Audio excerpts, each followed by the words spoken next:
బట్టతలతో బాధపడుతున్నారా? ఇప్పుడు face clinic లో 20% డిస్కౌంట్ తో హెయిర్ ట్రాన్స్ప్లాంటేషన్. వెల్కమ్ టు మన టీవీ హెల్త్. నేను మహాలక్ష్మి. ఈరోజు మనతో పాటు ఆప్థమాలజిస్ట్ డాక్టర్ హర్నాథ్ బాబు గారు ఉన్నారు.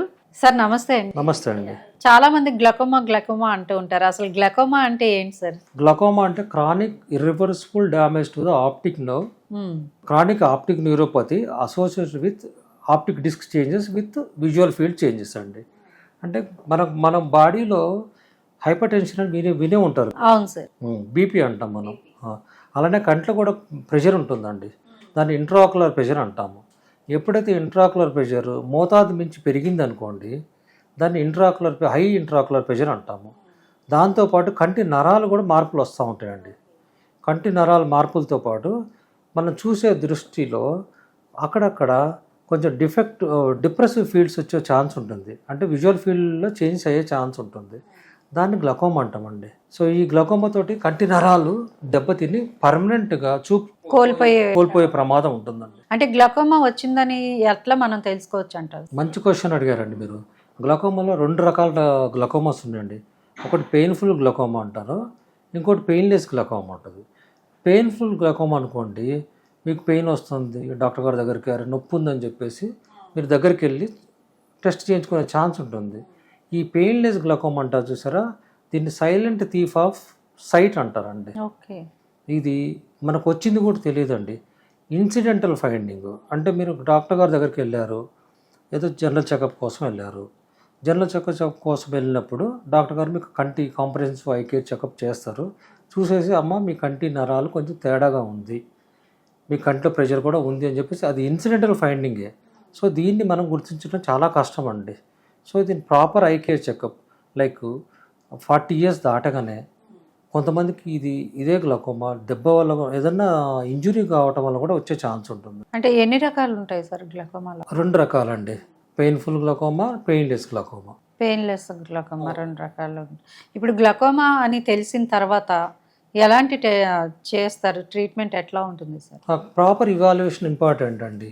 గ్లకోమా తెలిసాక ఇంట్రాకులర్ ప్రెషర్ ఒకటి చెకప్ చేయించాలి, అండ్ విజువల్ ఫీల్డ్ టెస్ట్ ఒకటి చేయించాలి, అండ్ ఆప్టిక్ నర్వ్ అనాలిసిస్ అని 3 టెస్టులు చేయించాలండి.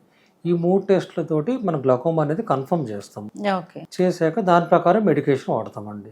ఎట్లాంటి మెడికేషన్ ఉంటుంది? టాపికల్ ఉంటుందండి. టాపికల్ అంటే మన ఐ డ్రాప్స్ ద్వారానే ఉంటుంది, కానీ సర్జరీస్ కూడా ఉంటుందండి. సర్జరీస్ కూడా చేయాల్సి వస్తుంది.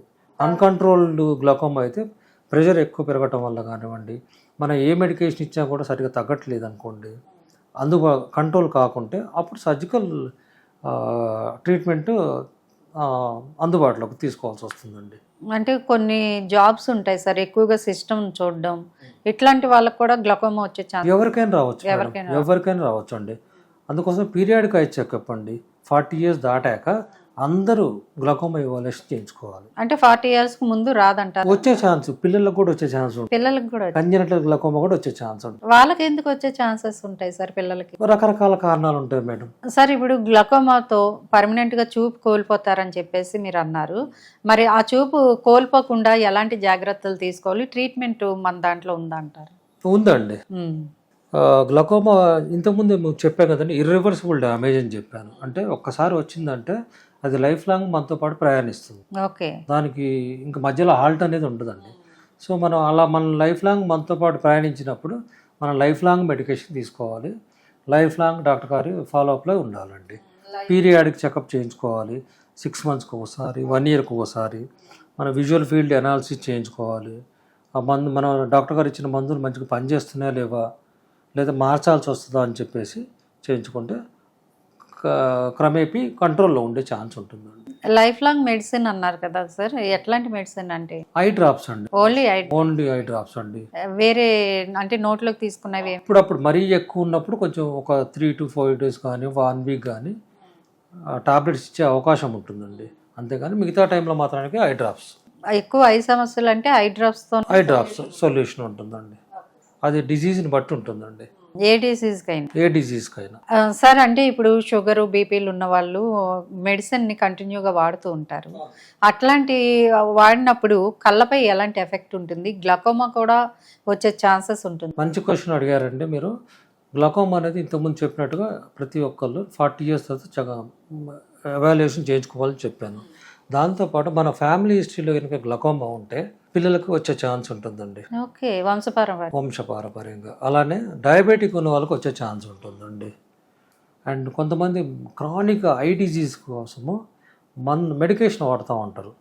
ఫర్ ఎగ్జాంపుల్ స్టెరాయిడ్స్ ఇస్తూ ఉంటాం. ఆ స్టెరాయిడ్స్ కూడా గ్లకోమా వచ్చే ఛాన్స్ ఉంటుందండి. గ్లకోమా అనేది ఏమన్నా కంటి ఇంజురీస్ వల్ల వచ్చే ఛాన్స్ కూడా ఉంటుందండి. పిల్లలు ఇప్పుడు ఆడుతూ ఉంటారు, క్రికెట్ కానివ్వండి. ఫర్ ఎగ్జాంపుల్ ఇంతకుముందు మీరు అడిగారు చిన్నపిల్లలు ఎలా వస్తుందని చెప్పేసి, కంటికి దెబ్బ తగిలితే దానివల్ల కూడా పిల్లలకి గ్లకోమా వచ్చే ఛాన్స్ ఉంటుందండి. మరి ఆ ఏజ్లోనే గ్లకోమా వస్తే వాళ్ళ చూపు ఏ విధంగా దెబ్బతింటుంది కదా సార్? మరి వాళ్ళకి పెరిగే కొద్ది చూపు దెబ్బతినకుండా ఎలాంటి ట్రీట్మెంట్ ఉందండి? ప్రాపర్ ట్రీట్మెంట్ తీసుకోవాలండి. Proper eye checkup and continuous monitoring with ophthalmologist. అంటే మీరు ఇందాక చెప్పారు ఫుడ్ వల్ల కొన్ని రకాల ఆహారం తీసుకుంటే కంటి చూపు మెరుగవుతుందని. అంటే నాన్ వెజ్ తినే వాళ్ళకి ఎట్లాంటి సలహా ఇస్తారు సార్? ఎక్కువగా నాన్ వెజ్ తింటూ ఉంటారు. దానికి కంటికి పెద్దగా అయితే లేదండి. కాకపోతే నాన్ వెజ్ తినడం వల్ల కొలెస్ట్రాల్ పెరిగే ఛాన్స్ ఉంటుంది. కళ్ళల్లో బాడీలో కొలెస్ట్రాల్ ఎలా పెరుగుతుందో కంట్లో కూడా పెరిగే ఛాన్స్ ఉంటుంది. సో కొలెస్ట్రాల్ కనుక పెరిగితే హైపర్ లిపిడేమియా అంటారు. దాంతో కంట్లో నర్వ్స్ అంటాం కదా, ఆ వెజల్స్ బ్లాక్ అయ్యి బీపీ షుగర్ తోటి కంట్లో బ్లీడింగ్ వచ్చే ఛాన్స్ కూడా ఉంటుందండి. దీనివల్ల కంట్లో కూడా బ్లీడింగ్ కూడా, స్ట్రోక్ అంటాం, ఐ స్ట్రోక్ కూడా వచ్చే ఛాన్స్ ఉంటుంది. ఐ స్ట్రోక్ కూడా ఫస్ట్ టైం వింటున్నాను. అవునండి. ఐ స్ట్రోక్ రాకుండా ఏం చేయాలి సార్? ప్రాపర్ హై చెకప్ చేయించుకోవాలండి. అండ్ బీపీ షుగర్ అట్లాంటివి కానీ కొలెస్ట్రాల్ ఎక్కువ ఉన్నా కూడా సంబంధిత డాక్టర్ గారి దగ్గరికి వెళ్ళి మెడికేషన్ వాడి హెల్దీగా ఉంటే బాగుంటుందండి. Proper exercise, okay, proper eye checkup. I stroke వచ్చే ముందు లక్షణాలు ఎట్లా ఉంటాయి? సైలెంట్గా రావచ్చు అండి, పెయిన్లెస్ కూడా రావచ్చు మేడం. పెయిన్లెస్గా రావచ్చు, పెయిన్ఫుల్ కూడా రావచ్చు. పెయిన్ఫుల్గా వచ్చినప్పుడు మీరు ఆటోమేటిక్గా డాక్టర్ గారి దగ్గరికి వెళ్తారు. పెయిన్లెస్గా వచ్చినప్పుడు తెలియదండి మనకి, మీరు వెళ్ళి చెకప్ చేయించుకుంటే కానీ అది తెలుస్తుందండి. అంటే కళ్ళ సమస్యలు ఎట్లా వస్తాయి, కళ్ళ కలకలు ఎందుకు వస్తాయి, చాలా చక్కటి సమస్యలు అన్నిటికీ పరిష్కారం చెప్పారు డాక్టర్ గారు. Sir thank you very much. Thank you very much అండి.